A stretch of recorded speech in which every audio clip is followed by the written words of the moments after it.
Hi, I'm Mike. And I'm Alex. And this is NFGeeks. Yes. Alright, Alex, I got an email not too Yep. long ago from a fellow INTJ brethren who wanted to know if you knew about Ayn Rand's Objectivism and her ethical theory of rational self-interest. And I laughed my ass off because you've been talking about this for quite a while on and off. You know, you've mentioned it a couple of times. And so I thought, wow, INTJs do have a collective consciousness because this seems relevant. So why don't you start with answering that? Like, how do you think about it? What do you think about this idea? What do you have to say about it? I'm going to answer that by asking a question. Mm-hmm. Who is John Galt? Who is John Galt? John Galt is a very bad person. I know. As an NF, I just want to give a disclaimer. Obviously, I'm going to have some issues here. But still, this is, as a philosophy teacher, and I have to be one first, this is a worthy discussion, even though I admit that some of my behaviors, which I'll admit later, are irrational. Okay, I'm going to admit that. Sure. But this is worthy of discussion, and I don't want to just toss it out either. Right, yes. Yes. Well, so, who is John Galt, Alex, to you? Probably a personification of Ayn Rand's beliefs. Okay. And how do you feel about these beliefs? Like, are you on board? What do you think about these things in terms of your rational process? Well, I'll answer that in a minute. I just wanted to ask you. Sure. What is your beef with Ayn Rand? Because I've tried to get that from you for so long. I know, I've tried. And I've never gotten a straightforward answer. I know, that's so because, right here, right now, sure, I you're right. demand a straightforward answer. Yes, you absolutely, and I want to tell you that you deserve a straightforward answer because I've been dodging it. Yes. And that's because I would then have to admit some of my less rational behavior. Okay, sure. Which I will admit now, okay, Sure. when we get to it. All right. My first problem is that I feel that her position... well, let me back up a bit. I'm pretty sure she's an INTJ, by the way. She is. Yeah. Yeah. Do you think so? I Yeah, think I'm so. pretty sure. She talks like an INTJ. I watch Yep. her in the interviews. My issue is that I find that the ethical position of rational self-interest is actually pretty low developmentally in moral development. So first of all, just to give it, the background, I'm talking about Kohlberg's levels of moral development, his levels and the stages. And I find that her level is a pretty low stage. It's actually I think Kohlberg would put it in the children's stage, which is, I would say, level 1, stage 2, which is level 1 being pre-conventional, okay, meaning like, more self-oriented, and which is what she says. Fear of punishment. Yeah, actually, I'm going to take it up a notch for her. So, I'm not going to put her at the bottom. Sure. But stage 2 would be mutual exchange. Rub your back. Yes. I rub your back, you rub mine. Yes. And when she says that, and I think is it John Galt says this, or she says it, is that I'm not going to live for anybody, nobody lives for me. I'm not saying it right, I know all the objectivists are going to say, you jackass. That is another way of saying, you don't scratch my back, and and I won't scratch yours. Right. That's still a mutual exchange. Right. So that's my first problem with it. So that it's operating on a lower ethical level, in my opinion, using Kohlberg's model. I also think she's having, and this is going to sound weird, the name of it, but understanding it will make sense. There's this guy, Ken Wilber, who NTs would hate and NFs will love because he's kind of goofy. But he has this theory called the pre-trans fallacy. And I'm not going to explain what he means by pre-trans because that's a whole other episode, I guess. But what he means in this theory is that sometimes people, because of their wherever they are in development, in their level, anywhere, high or low, they can't tell who's above them and who's below them because anybody who's not on their level is outside. So sometimes we take people who are actually lower in development and elevate them, and then we take people who are actually higher in development and reduce them. Okay, so for example, like we could do the high-low. General society, which is pretty mediocre and stupid, which you would agree. Sure. Yes. Takes people who are particularly brilliant or moral or whatever and assumes they're bad people because they're outside of the norm. Like Socrates, for example. Okay, so he was actually someone higher. Athens democracy thought he was actually lower because he was outside of their system, and so they killed him. Another thing that happens, and this is what I think Ayn Rand is doing, is that she's taking people or a point of view that's beneath good morality and thinking that it's higher. So something that happens, that the baby boomers did this, is that, and every generation does this, but I'm going to pick on the baby boomers because that's what Kim Boomer does. You know, they took pop stars, when they were hippies, they took pop stars and elevated them to these great levels when really they were bad people. Mm-hmm. My example I was giving class is Jim Morrison. Oh, of course, he was a terrible person. Yes. Now, he was elevated to being, he's really outside, he's a rebel, and he's so deep and everything. No, he was actually a drunk. He was a jackass. Right. So... So I think Ayn Rand is doing that. So that's my first As argument. a teenager, I idolized Jim Morrison, and growing up, part of a maturity phase was actually realizing that he's just a jackass. Yeah, and you know what? I had a similar thing. Mm-hmm. You know, I went through with him. You know, so that's my first thing, is that I feel that it's, to put the two together, it's actually a pretty low level of moral development, according to Kohlberg. Yep. And that I think Ayn Rand is elevating it higher than it should be. Well, I'll get to my opinions on Ayn Rand in a minute. Right now, I'll be devil's advocate. Sure. And like a good INTJ. Sure, yep. In some sort of defense of Ayn Rand, she... I'm not too familiar, so if objectivists can object to this, you know, please feel free. But Ayn Rand may or may not be arguing that it's good, but it's just that it's the only way that because it goes back to classical political science debate: are human beings naturally competitive or naturally cooperative?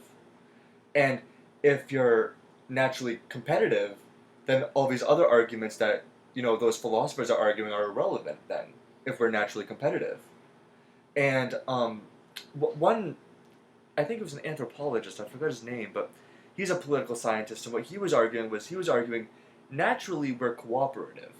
Okay. But when you look at evolutionary and herds, and flocks, all that, where tribes, packs, we're naturally cooperative. But he says that once there's primitive cavemen are able to develop competition and self-interest, that's when they grow and prosper and move from the primitive state into the modern state. Sure. And it's, in other words, he believes that what makes us human is that we're competitive and that animals are cooperative, which I thought was kind of an interesting way of looking at it, actually. Yes. And, Nietzsche would say that to go beyond humans, you have to be like that. You have to be for the self and disavow all of the slave morality of Christianity or whatever. Sure, yeah. And that's how you become the overman, and which is what we're doing. Right, yes.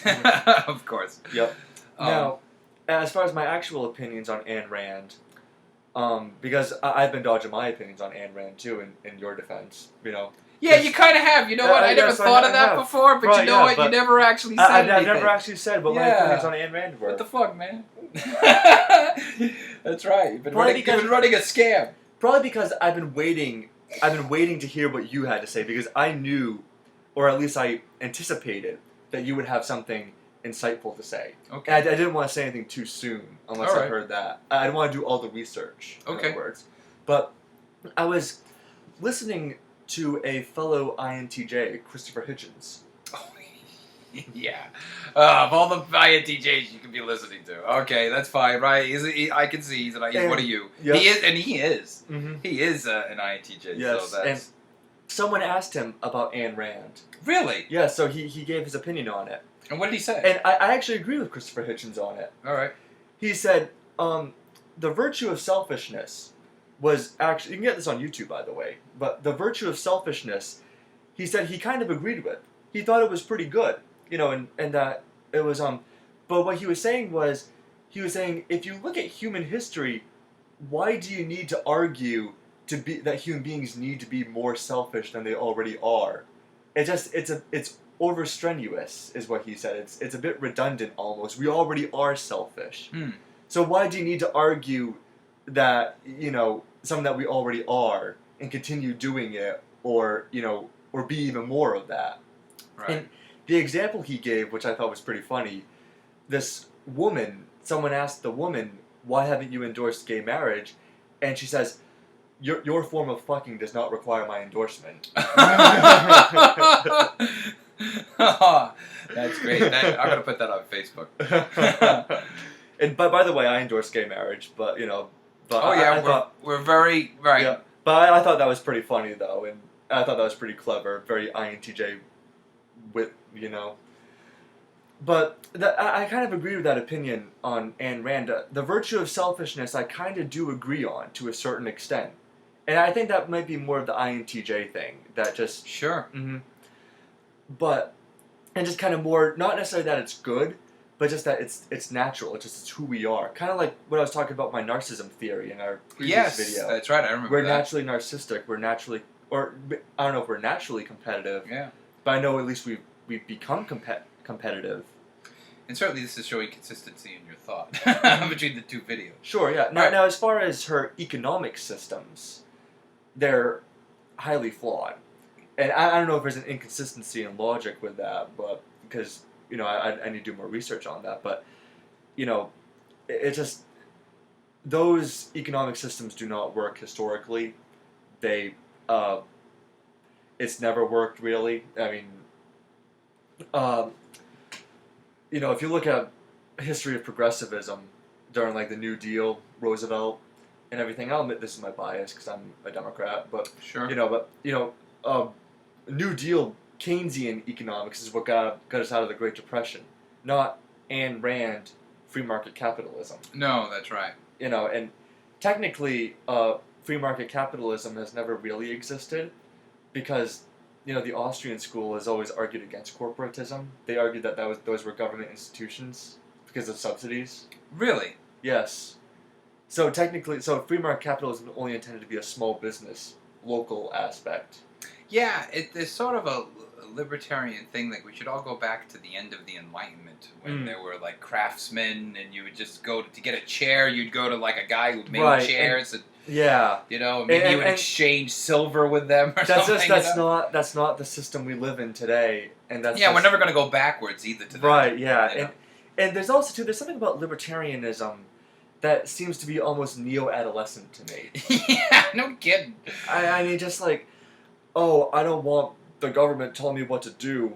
I want to be able to drive without a seatbelt on. You know what I mean? Yeah. Is that really that big of a deal, honestly? You know, I don't know. But. Sure. Well, I want to admit some of my irrational behavior about Ayn Rand because, because another part is, and I didn't talk about this because I don't know if it will translate, but but the objectivism I feel violates my NF values. You know, NFs are all about people and love and all that. And subjectivity. Right, and all these things, and I don't, and it's just something inherently difficult to deal with this. And so, so this is my irrational behavior. Okay, and it's passive-aggressive. I admit it. Okay. I go into bookstores. I really do this. I know this. I know. What you're gonna say. So I'm going to say it out here. Go I go into bookstores. I know, I should tell the audience. I go into bookstores. I gather up all the Ayn Rand stuff, the objectivist stuff, the Fountainhead, Atlas Shrugged, and I take them off the shelf where they are in philosophy, which offends me, just in general. And I hide them around the bookstore, behind other books so that nobody buys them. Hey, free market, no regulation. I don't have to follow rules either. So I do this. So if you go into a bookstore and the Ayn Rand shelf is empty, and you go to the cookbook section, and there's Atlas Shrugged behind a cookbook. I've been in there. Wow, Mike from NFGeeks has been in my bookstore, and he has acted his passive-aggressive terrorism. When the movie Atlas Shrugged came out, I actually wanted to ask if you wanted to go see it with me. Okay, actually, you are the only human being I would go see it with. Really? Yes, and we can watch it on Netflix or something. Sure, yeah, because there's a part 2 coming out. Oh, God, really? Well, it's even though the first one got terrible reviews, they're making a part 2, and I'm not sure about a part 3, but... Well, it's worthy of checking out. Yeah, sure. But I think there's a Fountainhead movie from there is the 50s, right? Yes, I saw that. I saw it. Yeah, is it worthy of seeing? I think it's worthy of seeing. Yeah. All right. It wasn't all that bad compared to... It wasn't, like, hugely egotistical as I thought it would be. It was more like about a guy sticking up for what he believed in, actually. Oh, that's good. See, my problem is, Alex, everybody I know who owns Atlas Shrugged, this is my problem. Everybody I know who owns Atlas Shrugged comes off as a selfish jerk. Yeah.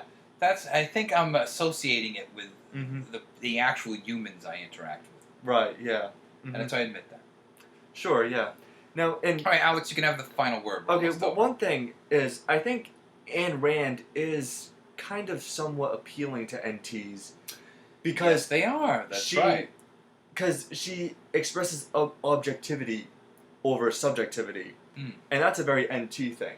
Yes. You know, but I find it a shame that Ayn Rand is really the only one that's advocating objectivity in just such a terrible way. I wish that there were better, not objectivist theorists, but better objective. Sure. Well, I'll say this about her. She's definitely an INTJ for two reasons, and that's why you can still be proud of her. First of all, she's got the glare. Oh, yeah. She's got the INTJ By the way, glare. there's actually a YouTube video. She said she would not vote for a woman president. Really? Yeah. Oh, I'll check that out. Yeah. The other thing, too, is that's very INTJ. She is unapologetic. Right. Completely. So even if you don't believe with her as an INTJ, I will admit I admire that about her. Yes. She's what are you? Yes. All right. But anything... No, just one last thing. Sure, is there go ahead. anything about Ayn Rand you do like? Take another drink. It's okay. Okay. All right. I do appreciate that this whole thing with objectivism and the morality is well thought out. There is a reasoning behind it. A is A. She goes through a whole sort of epistemology that goes through the morality. She's not just pulling out of her ass. Right. I'll say this for her. She was a bright woman. She was a smart woman. I'll say that she was an intellectual. Okay, that's and she did think it through. I'll give her. Okay, that's it though. That's all I'm giving her. Well, I do remember one time you were saying though that with you were mentioning something. I'll wrap this up soon. Sure. About too much government statism can be a bad thing. Like sure. with North Korea, for example. Right. Which is obviously an extreme example. Sure. They're using candle lights to light their houses. Yeah. I remember you were mentioning that one time. Yes, in that. Okay, you're right. We're gonna go over a little more for this. One thing I liked about Anthem, that's one book about it. It's not as big as Atlas Shrugged, but she talks about it's like a 1984 book, Totalitarian State, and she points out that in that book that a totalitarian state would actually have a regression in technology. The dystopian novels before that, like 1984 and have a totalitarian state that's super technological. Right, exactly. And she says no, a totalitarian state would stunt growth in technology, and it would go backwards. I agree and with regress her on that, actually. to candles. And so in Anthem, everyone's living like they did, hundreds of years ago. And I agree too, because it's North Korea. Right, exactly. Yes. All right. So that's another thing I agree with her. And now what about? That's all I'm giving her. Well, that's it. I remember one last thing, and then I'll wrap this up really quickly because we're over time. But yes. Someone pointed out in defense of Ayn Rand on your Facebook. Someone said, Ayn Rand may not be the best person, but if you want to be the best philosopher or the best teacher, Ayn Rand is good to listen to. Okay. Now, do you agree with that or not? No. No. Okay. No. As a philosophy teacher, I get that ideas don't have rights. People have rights, but ideas don't, and I don't need to talk about Ayn Rand at all to be a philosopher or to teach philosophy. So, no. Fair enough. Well, all right. I'm glad I got my answer. All right, great. Yeah, thank you. All right, thank you, Alex. That was awesome.